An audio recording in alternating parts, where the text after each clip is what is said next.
जय श्री कृष्णा। राधे राधे साथियों, आपका अपने YouTube channel Avni Sindhi point पर स्वागत है।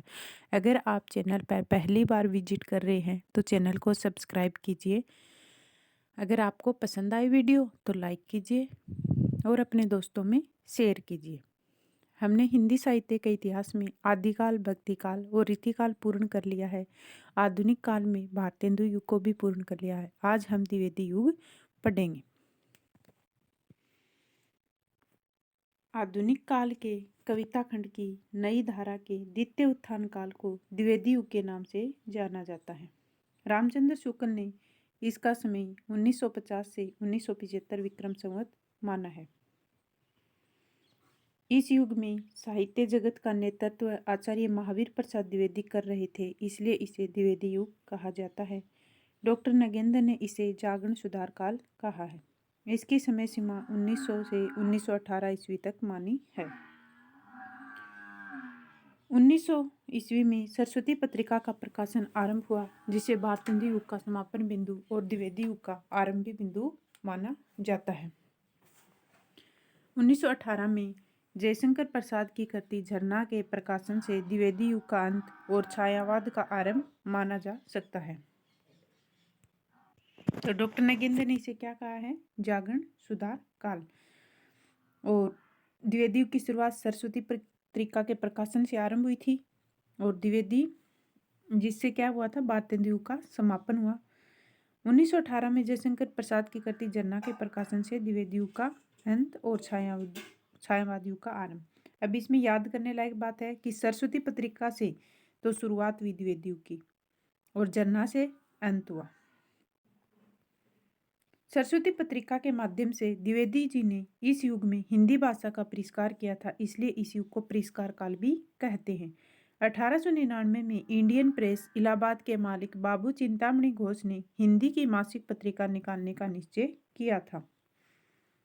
इस पत्रिका के संपादक के लिए उन्होंने नागरी प्रचारणी सभा काशी से अनुरोध किया। सभा ने इसके लिए संपादक मंडल का गठन किया, जिसमें बाबू श्याम सुंदर दास, राधा कृष्ण दास, कार्तिक प्रसाद खत्री, जगन्नाथ दास रत्नाकर, किशोरीलाल गोस्वामी सम्मिलित थे।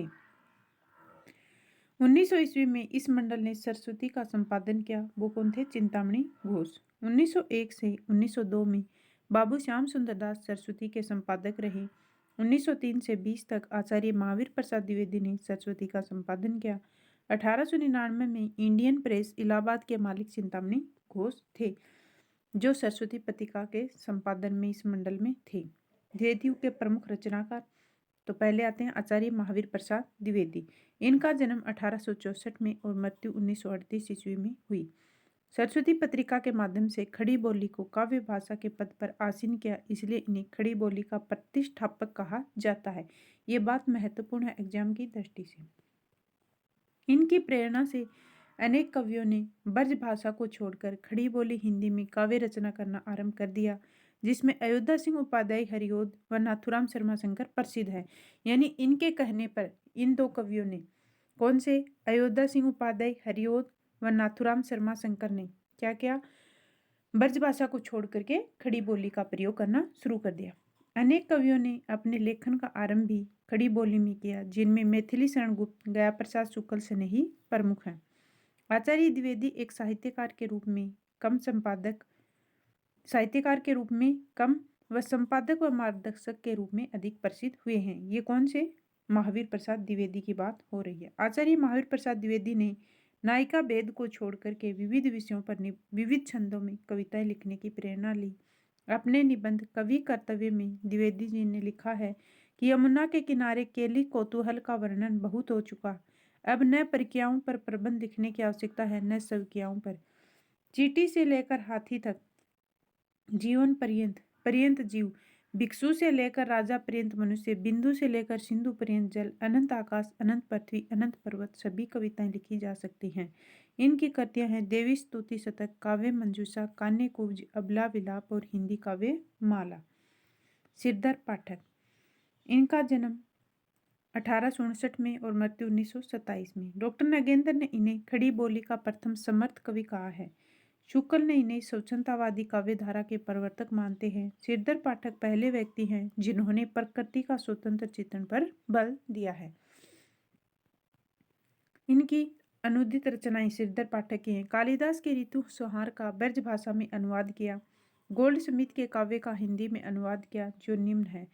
हर्मिट का एकांतवासी योगी से, ट्रेवलर का श्रांत पथिक के माध्यम नाम से, डेजर्ट विलेज को उज्जड़ ग्राम से, तो डेजर्ट विलेज उज्जड़ ग्राम इसको तो ब्रज भाषा में लिखा, और एकांतवासी योगी और श्रांत पथिक को खड़ी बोली में लिखा। ये भी कई बार एग्जाम में आते हैं, महत्वपूर्ण है। इनकी मौलिक कृतियां हैं जगत सच्चाई, सार, कश्मीर सुषमा, देहरादून, वनाष्टक, गुणवंत हेमंत और भारत गीत। पाठक जी को हिंदी कवियों में प्रकृति का उपासक कहा जाता है। पाठक जी पहले प्रकृति उद्दीपन के कठघरे में बंद थी जिसे इन्होंने खुले मैदान में दौड़ने का अवसर प्रदान किया। ये बात बच्चन सिंह ने कही है। किनके बारे में? सिरदर पाठक के बारे में। महावीर प्रसाद द्विवेदी ने सरस्वती पत्रिका के माध्यम से जनरुचि जागृत करने से संबंधित कथन, विविध विषयों पर सरस कविताएं लिखने की प्रेरणा दी, परंपरा से चले आ रहे छंदों के स्थान पर सभी प्रकार के छंदों के प्रयोग को प्रोत्साहन दिया, विविध काव्य रूपों को अपनाने का आग्रह किया, गद्य व पद्य की भाषा एक ही थी। ये महावीर प्रसाद द्विवेदी के बारे में कथन है जो सभी सत्य हैं। नाथूराम शर्मा शंकर, ये 1859 से 1932 के बीच रहे। इन्हें कविता कामिनी कांत, भारतेंदु, प्रज्ञेंदु, साहित्य सुधाकर आदि उपनामों से जाना जाता है। नाथूराम शर्मा शंकर को छंद शास्त्र के बड़े ही मर्मज्ञ विद्वान थे। ये बात नगेंद्र ने कही है। इनकी कृतियां हैं अनुराग रतन, शंकर सरोज, शंकर सर्वस्व और गर्भरंडा रहस्य। अयोध्या सिंह उपाध्याय हरिओद, इनका जन्म 1865 से 47 के मध्य हुआ। इन्हें कवि सम्राट कहा जाता है। खड़ी बोली के प्रथम महाकाव्यकार माने जाते हैं। इनके द्वारा रचित प्रिय प्रवास जो 1914 में रचा गया, इसमें 17 सर्ग है। खड़ी बोली का प्रथम महाकाव्य माना जाता है। तो खड़ी बोली के प्रथम महाकाव्यकार अयोध्या सिंह उपाध्याय हरिओद, और खड़ी बोली का प्रथम ग्रंथ या महाकाव्य कौन सा है? प्रिय प्रवास। आरंभ में ब्रज भाषा में काव्य रचना करते थे, बाद में खड़ी बोली में लिखने लगे महावीर प्रसाद द्विवेदी के संपर्क में आने के बाद। इनकी कृतियां हैं रस कलश जो ब्रज भाषा में है, लक्षण ग्रंथ है, प्रिय प्रवास, भ्रमर गीत, वैदेही वनवास, प्रबंध काव्य, चोखे चौपदे, चूपते चौपदे और पद्य प्रसून। बोलचाल, रस कलश ब्रज भाषा में रचित लक्षण ग्रंथ है। रस व नाय का भेद इसमें वर्णित है। प्रिय प्रवास की गणना भ्रमर गीत परंपरा में की जाती है। 17 सर्गों में विभक्त प्रिय प्रवास में कृष्ण जन्म से लेकर मथुरा गमन तक की कथा वर्णित है। प्रिय प्रवास में राधा कृष्ण को देवीय चरित्र के रूप में प्रस्तुत न करके सामान्य नायक नायिका लोक सेविका या लोक सेवक के रूप में प्रस्तुत किया गया है। प्रिय प्रवास के लिए इन्हें मंगला प्रसाद पारितोषिक प्राप्त हुआ था। वैदेही वनवास सीता परित्याग की घटना पर आधारित एक प्रबंध काव्य है। चोखे चौपदे, चूपते चौपदे, पद्य प्रसून मुक्तकों का संग्रह है। अगले कवि हैं मैथिली शरण गुप्त। इनका जन्म 1886 में, मृत्यु 1964 में। जन्म स्थान चीरगांव, जिला झांसी, यूपी था। इनके पिता सेठ रामचरण दास थे। इनके अनुज यानी छोटे भाई सियाराम शरण गुप्त थे। साहित्य जगत में दद्दा के उपनाम से प्रसिद्ध थे। ये बात भी महत्वपूर्ण है कि कौन दद्दा के उपनाम से प्रसिद्ध था? मैथिली शरण गुप्त। हिंदी के प्रथम राष्ट्र कवि थे। प्रथम कविता हेमंत 1905 में सरस्वती पत्रिका में प्रकाशित हुई। आरंभिक रचनाएं कलकत्ता से प्रकाशित वैश्य उपकारक में छपा करती थी। प्रथम कृति रंग में भंग 1909 में प्रकाशित हुई, जिसमें बूंदी और चित्तौड़ के राजवंशों की कथा वर्णित है। हरिगीत का प्रिय छंद था किसका? मैथिली शरण गुप्त का। खड़ी बोली की प्रथम रचना जयद्रथ वध 1910 में प्रकाशित हुई। जयद्रथ वध को खड़ी बोली का प्रथम खंड काव्य माना जाता है। तो खड़ी बोली का प्रथम महाकाव्य तो मैथिली शरण गुप्त का कौन सा था? प्रिय प्रवास। और खंड काव्य पूछे तो जयद्रथ वध। मैथिली शरण गुप्त को साहित्य जगत में ख्याति 1912 में प्रकाशित भारत भारती से मिली, और गांधी जी ने इन्हें इस कृति के कारण ही क्या कहा था? राष्ट्र कवि कहा था। भारत भारती के प्रकाशन के उपरांत ही गुप्त को राष्ट्र कवि कहा जाने लगा। इनकी रचनाएं थी तिलोत्तमा, चंद्रहास, अनग ये तो नाटक थे। साकेत 1931 में, जय भारतीय महाकाव्य 1952, पंचवटी 25, झंकार 29, यशोधरा 33 में, जयद्रथ वध, भारत भारती द्वापर, विष्णुप्रिया, शकुंतला, किसान, स्वदेश संगीत, त्रिपथगा। द्विपथगा तो अज्ञे की है और त्रिपथगा मैथिली शरण गुप्त की है। रंग में भंग, नहुस मैथिली शरण गुप्त का भी है और नहुस गोपाल चंद गिरधरदास का भी है। हिंदू मंगल हट, नहुस, हिडिंबा, गुरुकुल, सिद्धराज, पृथ्वीपुत्र, विकटभट ये भी इनकी रचनाएं थी। मैथिली शरण गुप्त ने अपनी कविताओं के माध्यम से उपेक्षित स्त्री चरित्रों को प्रतिष्ठा प्रदान की है। गुप्त की सर्वश्रेष्ठ रचना 1931 में प्रकाशित साकेत को माना जाता है। साकेत केत 31 याद करने का तरीका, साकेत केत केत यानी 31। साकेत को डॉक्टर नगेंद्र ने रामचरितमानस के बाद हिंदी राम काव्य परंपरा का दूसरा स्तंभ माना है। साकेत की प्रेरणा 1908 में सरस्वती में प्रकाशित महावीर प्रसाद द्विवेदी का निबंध कवियों की उर्मिला विषयक उदासीनता बना।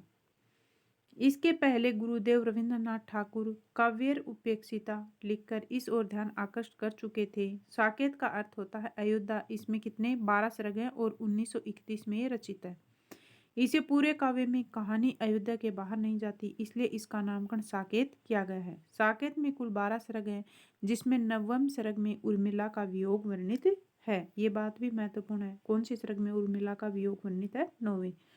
10वें सर्ग में उर्मिला अपने जन्म से लेकर स्वयंवर तक की कथा पूर्व दीप्ति शैली, समर्थी संचारी, फ्लैशबैक पद्धति में सरयू को सुनाती है। साकेत में 12 सर्ग हैं। प्रिय प्रवास में 17 सर्ग हैं, जो हरिओद का है, जो 1931 में रचा गया था। झंकार में गुप्त जी की रहस्यवादी कविताएं संकलित हैं। भारत भारती को डॉक्टर बच्चन सिंह ने राष्ट्रीय भावना का सीस्मोग्राफ कहा है। ये बात भी महत्वपूर्ण है। हिंदू को भारत भारती का परिशिष्ट कहा जाता है। विकट भट्ट में जोधपुर के एक राजपूत परिवार की 3 पीढ़ियों तक चलने वाली आन का वर्णन है। यशोधरा में गौतम बुद्ध की पत्नी, विष्णुप्रिया में चैतन्य महाप्रभु की पत्नी, पंचवटी में कैकेयी के चरित्र को उज्ज्वलता प्रदान की गई है। हिंदी भाषी जनता के प्रतिनिधि कवि वे गुप्त जी निसंदेह कहे जा सकते हैं। ये बात शुक्ल ने कही गुप्त जी के बारे में। गुप्त जी वास्तव में सामंजस्यवादी कवि थे। ये बात भी रामचंद्र शुक्ल ने बोली है। प्राचीन के प्रति पूज्य भाव और नवीन के प्रति उत्साह दोनों इनमें है। ये बात आचार्य शुक्ल ने बोली। गुप्त जी स्वयं को कौटुंबिक कवि कहा करते थे। इनकी प्रसिद्ध पंक्तियां हैं, अबला जीवन हाय तुम्हारी यही कहानी, आंचल में दूध और आंख में पानी। ये यशोधरा से ली गई है, महत्वपूर्ण पंक्ति है। स्नेह के लिए बनी है तू सह दुखिया नारी, ये विष्णुप्रिया से ली गई है। मैथिली शरण गुप्त ने मातृभूमि को सगुण मोती सर्वेश की कहकर वंदना की है। इन्होंने बंगला कवि माइकल मधुसूदन दत्त के काव्य मेघनाद वध विरहिणी ब्रजांगना वीरांगना का मधुप उपनाम से हिंदी में अनुवाद किया है। ये बात भी महत्वपूर्ण है। तो आज के वीडियो में दोस्तों इतना ही। इससे आगे के द्विवेदी युग के थोड़े कवि और बचे हैं, वो कल के वीडियो में करेंगे। वीडियो में अंत तक बने रहने के लिए धन्यवाद।